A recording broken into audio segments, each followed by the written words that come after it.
계속 이어지고 있는 이스라엘 회복의 예언이죠.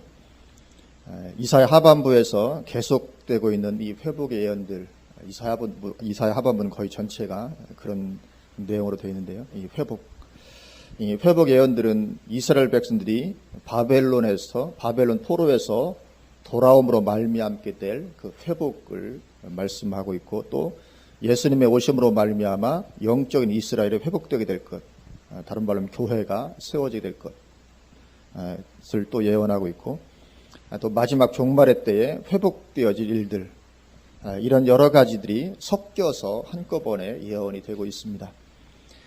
그래서 어떤 부분이 혈통적인 이스라엘 백성들에 대한 것이고 어떤 부분이 영적인 이스라엘, 교회에 대한 것인가 하는 구분을 명확히 하기 어려운 부분들이 상당히 많이 있습니다. 정확하게 무 자르듯이 이거는 구약 이스라엘 백성들에게, 이것은 교회에게 명확히 구분하기 어려운 그런 부분들이 많이 있습니다.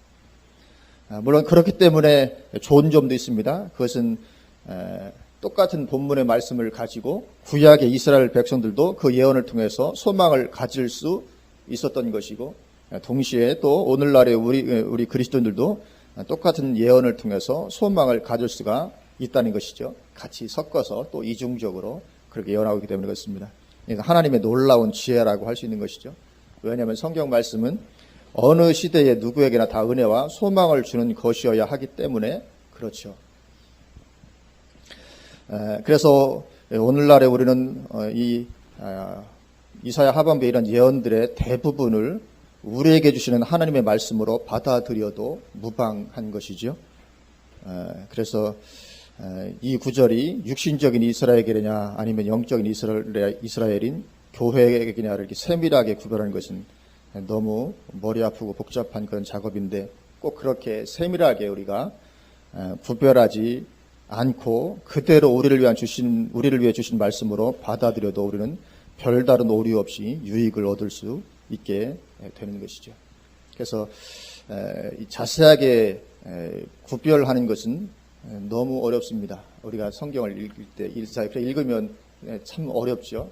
그래서 그렇게 특별히 구분하지 않고 그냥 다 우리를 위해서 주신 말씀으로 받아들여도 별다른 오류 없이 우리가 은혜를 누릴 수가 있는 것입니다.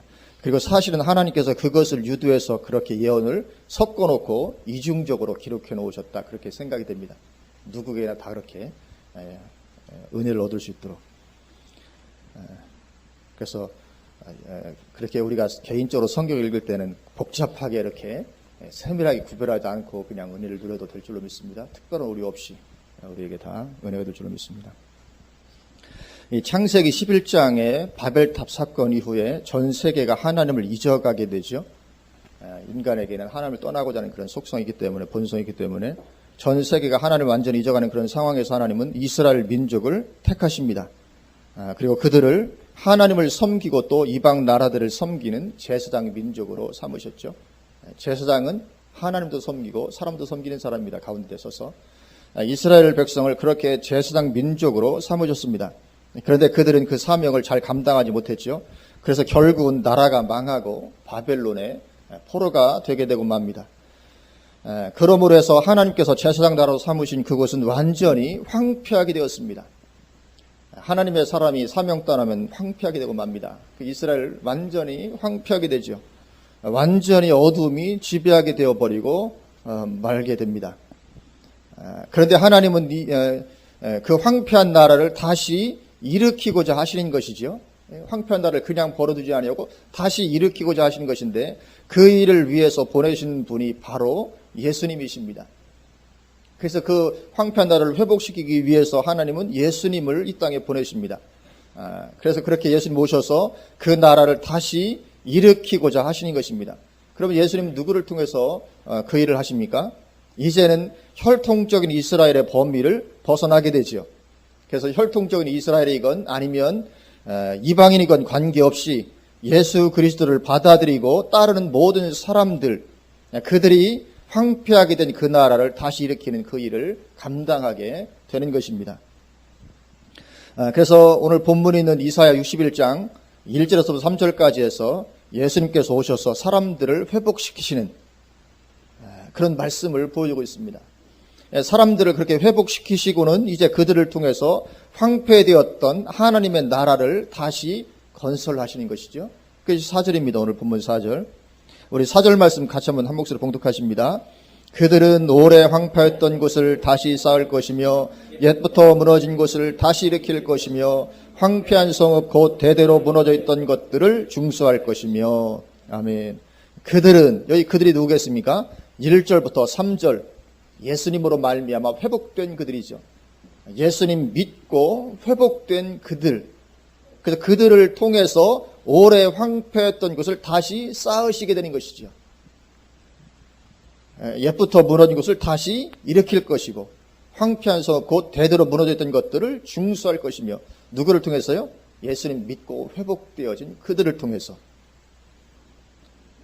그래서 이스라엘이 사명을 감당하지 못해서 오랫동안 황폐하였던 이 하나님의 도성을 다시 쌓고 일으키시는 것이죠. 그것은 예수님 오신 후에 이루어진 일입니다. 1절부터 3절 예수님의 오심을 말씀하고 있기 때문에 예수님 오신 후에 그렇게 이제 오래 황폐했던 곳이 다시 쌓아지게 되는 것입니다. 회복되게 되는 것이죠. 그래서 예수님 오신 후에 이루어질 일이기 때문에 예수 믿고 구원받은 우리가 그 일에 참여하게 되는 것이죠. 그래서 우리는 황폐하게 되었던 그 나라를 다시 일으키는 그 일을 위해서 부름받은 그런 사람들인 줄로 믿습니다. 그래서 하나님은 이제 예수 믿고 회복된 그리스도인을 통해서 그 일을 하게 하십니다. 오래 황폐됐던 하나님의 도성을 다시 회복시키시는. 그런데 그렇게 부름받은 신약 시대의 그리스도인들이 그러면 그 일을 잘 감당해 왔는가 하는 거죠. 그러면 신약 시대의 그리스도인은 그럼 그 일을 잘 감당해 왔는가?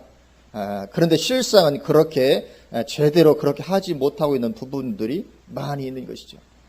마치 구약 이스라엘 백성들처럼 구약 이스라엘 백성들이 영적으로 자꾸만 황폐해 갔듯이 시간이 지나면 자꾸만 황폐해 가서 결국은 무너지고 말았듯이 신약시대 교회도 마찬가지로 회복되었다가는 또 황폐하게 되고 회복되었다가는 또 황폐하게 되기를 반복하는 것이죠.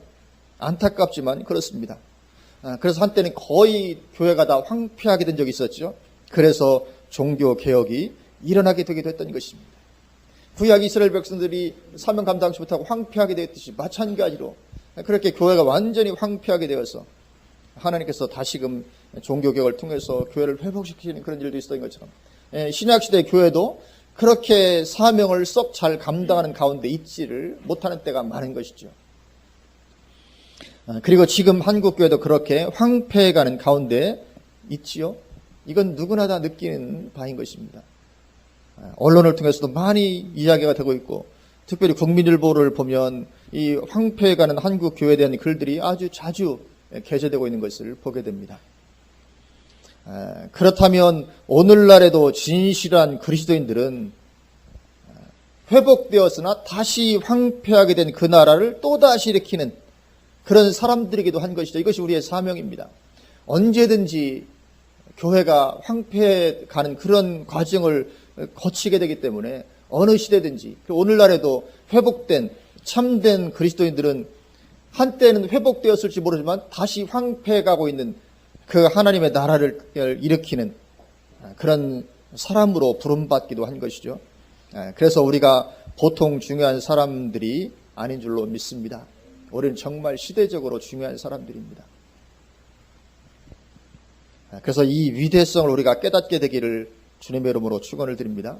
깨닫고 그래서 이 사명을 감당하는 영광스러운 자리에 우리가 서야지 그렇지 않고 도리어 내가 황폐해가는 그 대열에 서는 그런 사람이 되어서는 안 되는 것이죠. 그래서 우리가 그런 은혜를 입게 되기를 주님의 이름으로 축원을 드립니다. 우리는 정말 영적으로 각성해야 될 줄로 믿습니다. 그래서 다시금 하나님의 나라를 건설해가는 그런 은혜와 축복을 우리가 누려야 될 줄로 믿습니다. 그래서 이 4절 말씀의 주인공이 우리가 될 수 있기를 축원합니다. 이 4절 말씀 우리 거로 좀 받아들였으면 좋겠습니다. 이 황폐해가는 오랫동안 황폐되어 있는 이것을 일으키고 회복될 자로 하나님께서 나를 그렇게 부르셨다. 이런 인식이 우리 가운데 있으면 정말 좋겠습니다.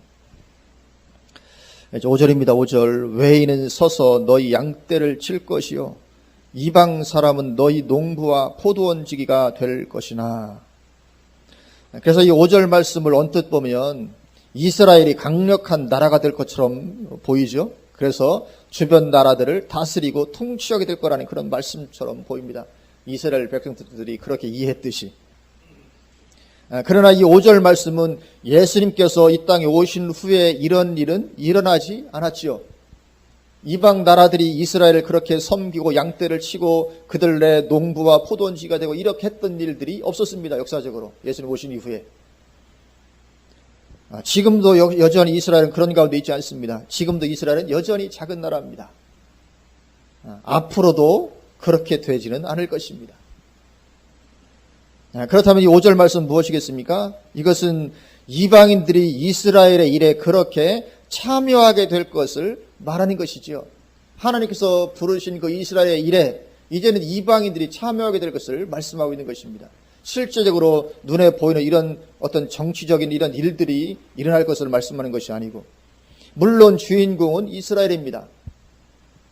왜냐하면 이스라엘은 하나님께서 특별히 선택하신 민족이기 때문에 그렇죠.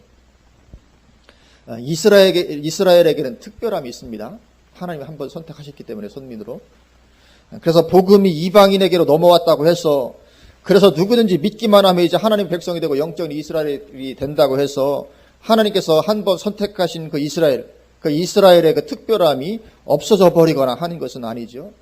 여전히 그들은 참 감람나무이고 이방인이었던 그리스도는 거기에 접붙임과 받은 돌 감람나무인 것이죠. 그 자체가 달라지지는 않습니다. 이스라엘이 범죄했다고 하더라도 이방인들이 참 감람나무가 되는 것은 아닙니다. 역시 우리 돌 감람나무인 것이죠. 그래서 이스라엘에게는 그 특별함이 여전히 있는 것이죠. 그래서 사도 바울도 이스라엘에게는 그 특별함이 여전히 있음을 말하죠. 로마서 2장 28절부터 보면, 무릇 표면적 유대인이 유대인이 아니요 표면적 육신의 할례가 아니니라. 오직 이면적 유대인이 유대인이며 할례는 마음에 할지니 영에 있고 율법 조문에 있지 아니한 것이라. 그 칭찬이 사람에게서가 아니요 다만 하나님에게서니라. 그러니까 이 말씀은 유대인이 뭐 별것이 아닌 것처럼 들릴 수 있죠. 그러니까 붙여서 말씀합니다. 그런즉 유대인의 나음이 무엇이며 할례의 유익이 무엇이냐? 범사에 많으니. 사도 바울은 유대인의 나음이 범사에 많다, 그렇게 말씀하고 있습니다. 범사에 많으니 우선은 그들이 하나님의 말씀을 맡았음이니라. 어떤 자들이 믿지 아니하였으면, 여기 어떤 자들은 이스라엘 사람들 중에 어떤 자, 다수죠. 믿지 않은. 어떤 자들이 믿지 아니하였으면 어찌하리요? 그 믿지 아니함이 하나님의 미쁘심을 패하겠느냐? 그럴 수 없느니라. 이스라엘을 향한 하나님의 미쁘심이 패해지지는 않는다, 그렇게 말씀을 하고 있습니다. 이런 유대인의 나음이 있는 것입니다. 그래서 그 특별함이 마지막 때 결국은 이스라엘을 회복의 자리로 이끌게 되는 것이죠. 그래서 마지막 때 다른 이방인들은 믿지 않고 그대로 망하게 되는 그런 일이 있다 할지라도 유대인만큼은, 이스라엘 백성들만큼은 주님의 재림 전에 회복되게 은혜를 베풀어 주시는 역사가 있는 것이죠. 마지막 때 하나님께 특별히 여기시는 민족이기 때문에 그들에게 은혜를 베풀어 주시고, 그들에게 은혜가 베풀어지게 되면 그들은 원래는 참 감람나무였었기 때문에 다른 민족들보다 훨씬 더 쉽게 돌아오게 될 것이다, 사도 바울이 말하죠. 훨씬 더 쉽게 접붙임을 받게 될 것이라고요. 마지막 때 그런 은혜를 그들에게 베풀어 주시는 것이죠. 그래서 이런 역시 그 이스라엘이 주인공이 되는 그런 것은 사라지게 되는 것은 아니지만, 그러나 그렇게 이스라엘이 회복되게 될 것은 이제 나중에 가서 될 일이고, 마지막 때 예수님께서 오셨을 때는, 초림하실 때는 유대인들의 다수가 예수 그리스도를 받아들이지 않았습니다. 그 대신에 많은 이방인들이 예수 그리스도를 받아들이고 하나님의 백성의 자리에 참여하게 되었던 것이죠. 5절 말씀은 그것을 말씀하는 것입니다. 외인은 서서 너희 양떼를 칠 것이고 이방 사람은 너희 농부와 포도원지가 돼서 너희에게 부여됐던 그 일을 하게 될 것이다, 그렇게 말씀을 하고 있는 것이죠. 그리고 또 이 5절 말씀을 영적인 이스라엘이 된 우리를 주인공의 자리에 놓는다면 아까는 이제 이스라엘을 주인공의 자리에 놓았지만 영적인 이스라엘인 우리를 이 주인공의 자리에 놓는다면 그럼 이제 지금 또 아직까지도 믿지 않고 있는 그런 사람이 이제 외인이 되는 것이고 이방인에 해당이 되게 되는 것이죠. 그래서 우리가 성령의 기름 부으심을 받아서 하나님의 나라를 회복하는 그런 가운데 있으면 이제 그 외인이요 이방인이었던 사람들이 예수님을 믿고 우리에게로 나아오게 될 것임도 5절은 의미하고 있는 것이죠. 그래서 그들이 이제 우리를 섬기며 함께 일하게 되는 것입니다. 마치 우리가 육전인 이스라엘의 일을 우리가 감당했듯이 이제 또 우리로 말미암아 이제 돌아오게 될 그들이 우리를 섬기며 같이 더불어서 이제 하나님의 일을 하게 되는 그런 역사가 있게 된다. 그것도 더불어서 말씀을 하고 있게 되는 것이죠. 그래서 우리가 그러한 회복에 이제 들어가면 6절의 축복을 누리게 됩니다. 우리 6절 말씀 우리 같이 한번 한 목소리로 봉독하시겠습니다. 오직 너희는 여호와의 제사장이라 일컬음을 받을 것이라. 사람들이 너희를 우리 하나님의 봉사자라 할 것이며 너희가 이방 나라들의 재물을 먹으며 그들의 영광을 얻어 자랑할 것이니라. 아멘. 오직 너희는 여호와의 제사장이라 일컬음을 받을 것이라. 물론 이스라엘 백성 전체가 하나님의 제사장은 아니죠. 제사장은 소수 몇 명이 제사장이었죠. 그럼에도 모두가 다 제사장인 것처럼 그렇게 일컬음을 받게 됩니다. 너희는 여호와의 제사장이라 일컬음을 받을 것이라. 누구로부터요? 다른 사람들로부터. 다른 사람들이 너희를 보면서 너희는 정말 여호와의 제사장이고 너희는 우리 하나님의 봉사자다. 그렇게 말하게 될 거라는 것이죠. 그래서 다른 사람들의 눈에 우리가 그렇게 정말 하나님의 사람들인 것으로 보이는 것이죠. 사람들이 볼 때 너희는 정말, 그러니까 여기 너희는 여호와의 제사장이라, 너희는 하나님의 봉사자라. 그 말은 다른 말로 쉽게 말하자면 너희는 정말 하나님의 사람들이다. 그렇게 보고 인정하게 될 거라는 거죠. 누구나 우리를 보면서 그렇게 인정하는 그런 일이 있을 것이라고 말씀을 하는 것입니다. 우리가 이런 자리에 나아갈 수 있게 되기를 주님의 이름으로 축원을 드립니다. 우리가 그리고 이렇게 이런 자리에 들어가게 되면 거기에는 당연스럽게 풍요로움과 영광도 따라오게 되는 것이죠. 그래서 거기 너희가 이방 나라들의 재물을 먹으며 그들의 영광을 얻어 자랑하게 되는 이런 일이 따라오게 되는 것입니다. 그래서 이 참된 신앙에는 이런 부수적인 것들이 반드시 따라오게 되어 있습니다. 우리가 그것을 추구하지 않아도 참된 신앙 가운데 머물면 이런 하나님의 은혜는 우리에게 부어지게 되는 줄로 믿습니다. 모든 것을 더하여 주시리라. 그 말씀이 우리에게 이루어지게 되는 것이죠.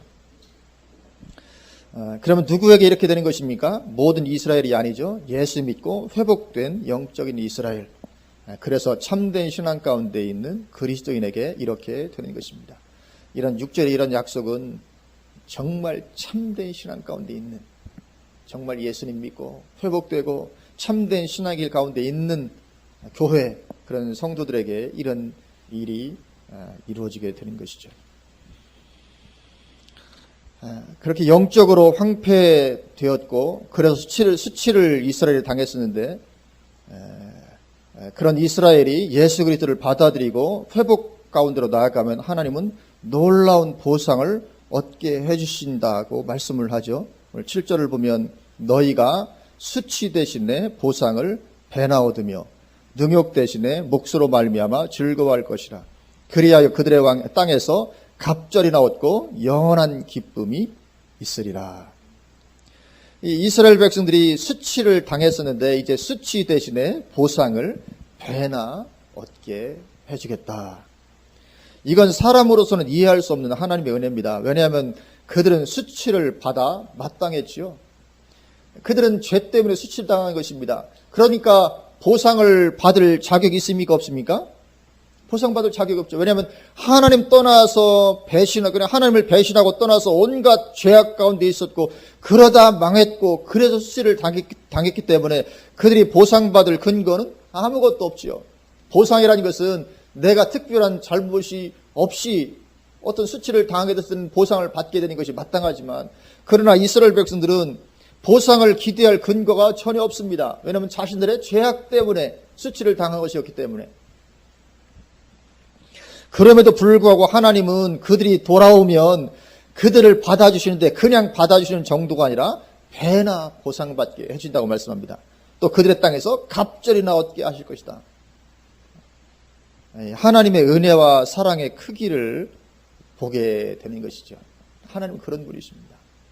우리 죄 때문에 팔리고 우리 죄 때문에 수치를 당했는데 그래도 역시 돌아오기만 하면 하나님 기다리고 계십니다. 배나 보상할 것을 준비해 놓으시고 기다리시는 것이죠.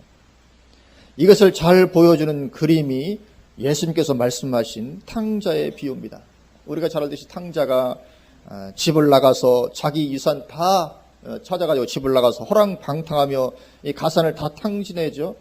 탕진해버리고 결국은 이제 망하게 되었습니다. 그 탕자가 아버지께로 돌아왔을 때 그가 아버지로부터 보상을 기대할 수 있을까요? 그 사람은 아버지로부터 어떠한 보상도 기대할 수 없습니다. 오히려 욕 얻어먹고 비난받고 쫓겨나도 할 말이 없죠. 당연하기 때문에. 아버지가 돌아갔는데 아버지가 욕하고 야단치고 쫓아낸다 할지라도 그는 할 말이 없습니다. 자기는 그런 대우를 받아도 마땅한 자이기 때문에 그렇죠. 그래서 아버지가 아들을 향해서 탕자를 향해서 선처를 베풀었을 때 형이 불만스럽게 말했던 것을 보아도 알 수 있죠. 형은 불만이었습니다. 아니 저런 아들을 왜 저렇게 잘 대우하시는가. 그럴 자격이 없는 자인데. 그래서 탕자도 아버지에게로 돌아가면서 전혀 어떤 것을 기대하지 않았습니다. 그저 내쫓지 않고 종으로만 삼아주셔도 감사하겠습니다. 그런 마음으로 갔지요. 그런데 아버지는 탕자에게 어떻게 해줍니까? 누가복음 15장 21절부터 이렇게 말씀합니다. 아들이 이르되 아버지 내가 하늘과 아버지께 죄를 지었사오니 지금부터는 아버지의 아들이라 일컬음을 감당하지 못하겠나이다 하나. 이 당연하죠. 아버지의 아들이라 어떻게 그걸 주장할 수 있습니까? 그냥 종으로만이라도 삼아주셔서 그런 거죠. 아버지는 종들에게 이르되 제일 좋은 옷을 내어다가 입히고 뭐 입힙니까? 옷 중에서 제일 좋은 옷. 아니 아들이 지금 제일 좋은 옷을 입을 자격이 되는 아들이 아닌데 아버지는 제일 좋은 옷을 내어다 입히라. 그리고 손에 가락지를 끼우고 손에 가락지 꼭 끼워줄 필요가 없는데 끼워줍니다. 이게 부유함의 상징이죠. 뭐 가락지 있어도 없어도 살아가는 것인데 근데 아버지가 가락지까지 끼웁니다. 가락지를 끼우고 발에 신을 신기라. 너는 종이 아니라는 거죠. 당시에 종들이 발에 신발을 신지 않았기 때문에 발에 신발을 신깁니다. 너는 종이 아니다. 그리고 살찐 송아지를 끌어다가 잡으라. 우리가 먹고 즐기자. 그러니까 아들로서는 도무지 기대할 수 없었던 엄청난 보상을 베풀어 주는 거죠. 이게 하나님 아버지의 마음이죠. 그게 바로 오늘 본문 7절인 것입니다. 수치 대신에 보상을 배나 얻게 하시는 하나님이십니다. 하나님의 은혜가 얼마나 큰가 하는 것을 보게 되죠. 물론 이스라엘이라도 예수님을 믿고 돌아오는 가운데 있지 않다면 아무것도 없죠. 계속 수치 가운데 있게 되는 것입니다. 그러나 돌아오면 이제는 배나 보상을 받게 해주는 것이죠. 영원한 기쁨을 얻게 해주신다 그렇게 말씀합니다. 그래서 우리도 나의 과거의 죄된 삶에 대해서나 또는 실수했던 신앙생활에 대해서 우리가 낙심과 정죄감 가운데 있을 필요가 없는 줄로 믿습니다. 돌아가기만 하면 되는 것이죠. 어제 내가 어떤 신앙적인 실수를 했더라도 상관없습니다. 아버지께로 돌아가기만 하면 기다리고 있는 것은 꾸짖는 것이 아니라 갑절의 보상이 기다리고 있는 것이죠. 하여튼 죄 지었다가 또 아버지께로 돌아가기만 하면 하나님 갑절의 보상을 베풀어 주십니다. 하나님의 은혜죠. 여기 탕자에 비해서 보면 탕자가 돌아왔을 때 끌어다 잡게 되는 이 살찐 송아지 앞에 관사가 원으로 보면 관사가 붙어 있어서 그 살찐 송아지라고 되어 있습니다. 그 살찐 송아지를 끌어다 잡으라. 그러니까 아버지는 이미 탕자 아들이 돌아올 때 잡아서 잔치를 베풀려고 송아지까지 준비하고 있었던 것이죠. 준비했던 그 송아지, 내가 아들이 돌아오면 잡아줄 때 그 예비된 그 송아지를 잡아다 끌어다 잡으라. 그렇게 미리 예비까지 하고 기다렸던 아버지의 모습이죠. 하나님의 은혜와 사랑의 크기가 그런 것인 줄로 믿습니다. 그래서 이 갑절의 보상을 베풀어 주시는 것이죠. 놀라운 하나님의 은혜죠. 그러면 흔히 말하는 것처럼 또 어떤 사람은 이렇게 말할지 모르죠. 그러면 죄를 좀 짓다가 돌아와야 되겠구나. 그럼 갑절에 어떤 보상이 나에게 있을 텐데 지금보다 훨씬 나아지지 않을까. 죄를 한번 짓고 돌아오면 갑절을 이렇게 해줄 것이니까. 그래서 하나님은 그렇게 말하는 사람이 있을 줄 다 아시고 사도 바울을 통해서 그럴 수는 없는 것이라고 말씀을 주셨죠. 로마서 5장 20절부터 보면 이렇게 말씀합니다. 율법이 들어온 것은 범죄를 더하게 하려 함이라. 그러나 죄가 더한 곳에 은혜가 더욱 넘쳤나니. 이것이 우리가 이해할 수 없는 하나님의 사랑입니다. 죄가 더한 곳에 은혜가 더욱 넘치게 하시네. 이는 죄가 사망 안에서 왕노릇한 것 같이 은혜도 또한 의로 말미암아 왕노릇하여 우리 주 예수 그리스도로 말미암아 영생에 이르게 하려 함이라. 그런즉 우리가 무슨 말을 하리요? 은혜를 더하게 하려고 죄에 거하겠느냐?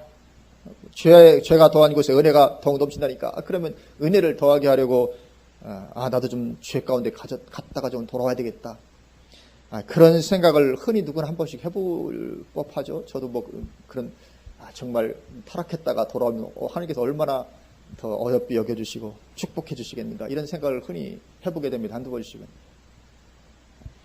그래서 은혜를 더하게 하려고 죄에 거하겠느냐? 그럴 수 없느니라. 죄에 대하여 죽은 우리가 어찌 그 가운데 더 살리요? 그러니까 쓸데없는 생각하지 마라 그거죠.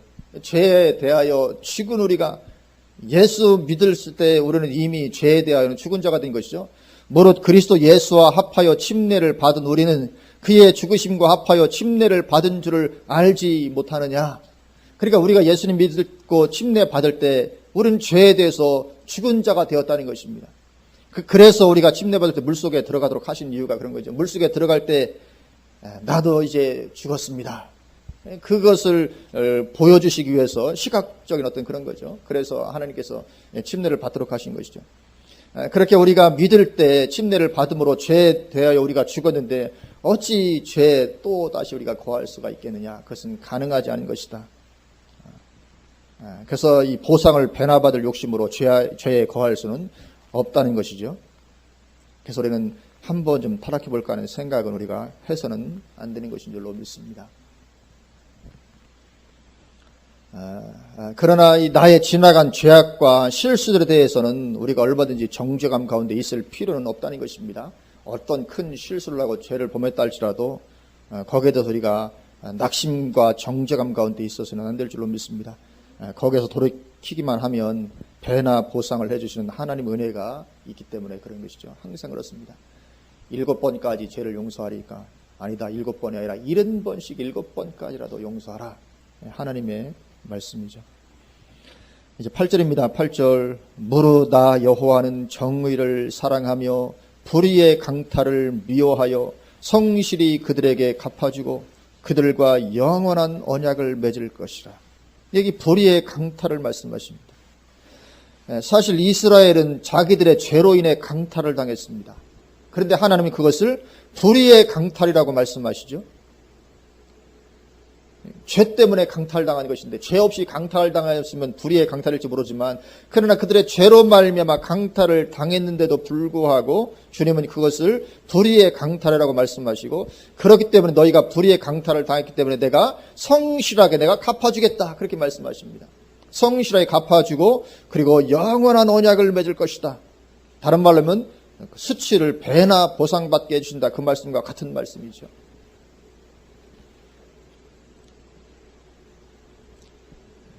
누구에게 그렇게 해주십니까? 예수님께로 돌아와 회복의 자리에 이른 자들에게 그렇게 해주시는 것입니다.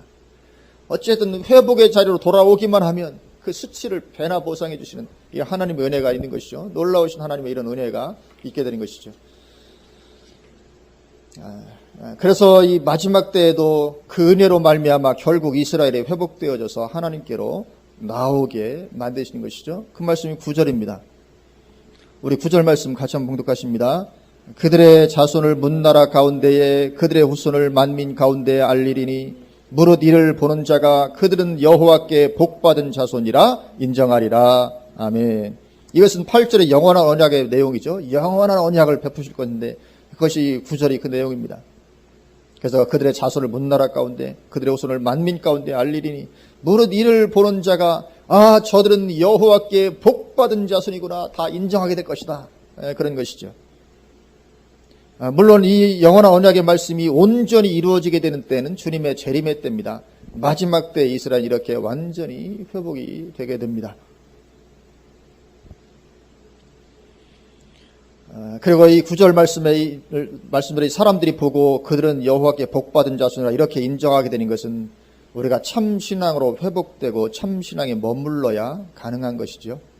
하여튼 참 신앙에 우리가 머물기만 하면 사람들 우리를 보고 이렇게 인정하게 되는 것입니다. 하나님께 복받은 자손이들이다.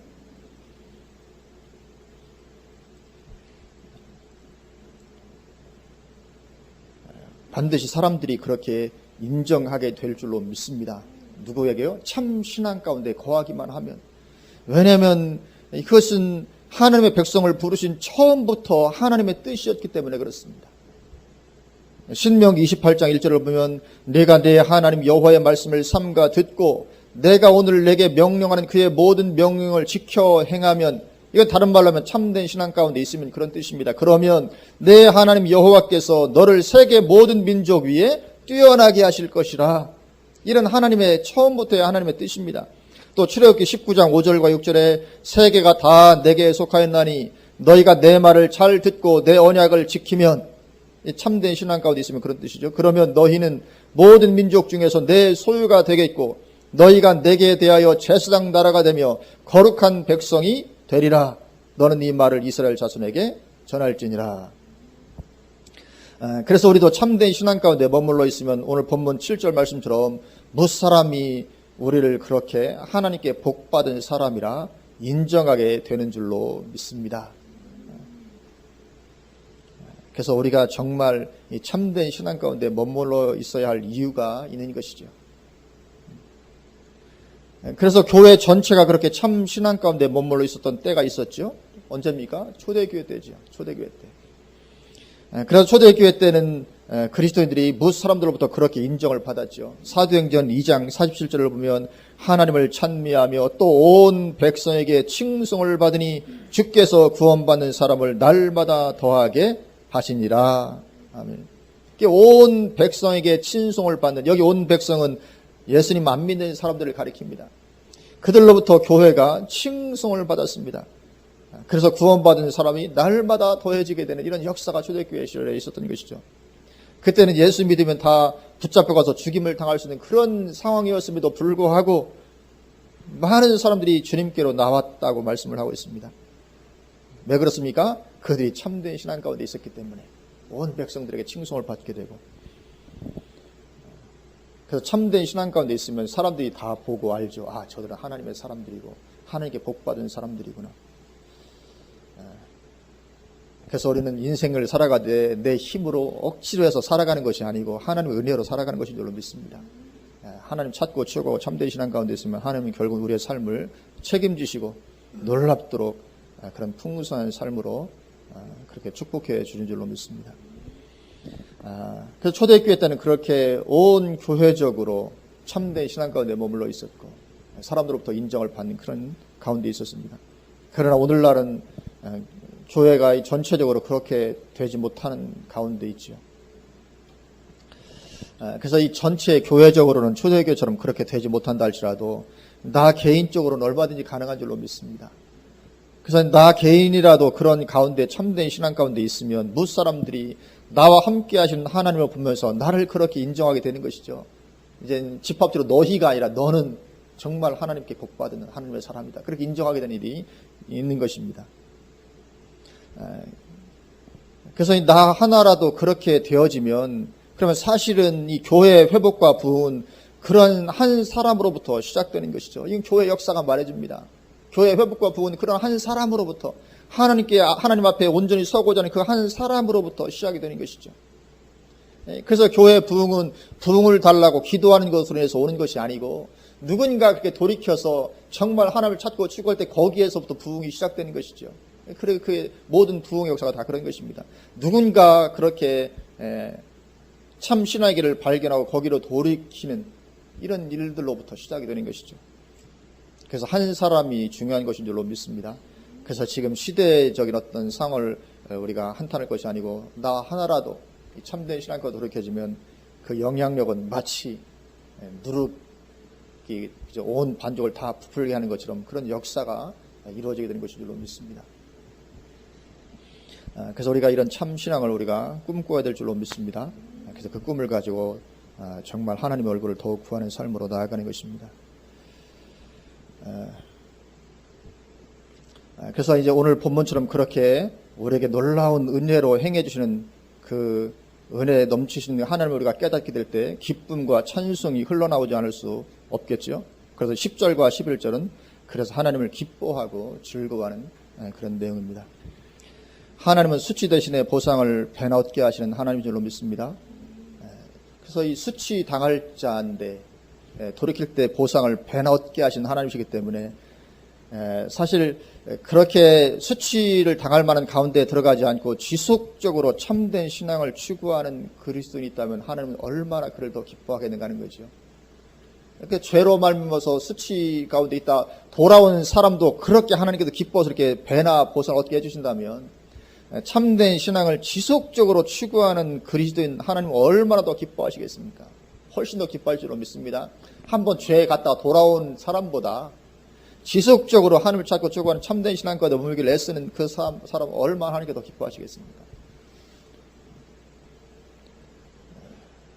그래서 우리는 그렇게 참된 신앙으로 더욱더 세워져서 지금도 황폐해져 가고 있는 교회 다시 쌓고 일으키는 그런 은혜와 축복 누리게 되시기를 주님의 이름으로 축원을 드립니다. 아멘. 기도하시겠습니다.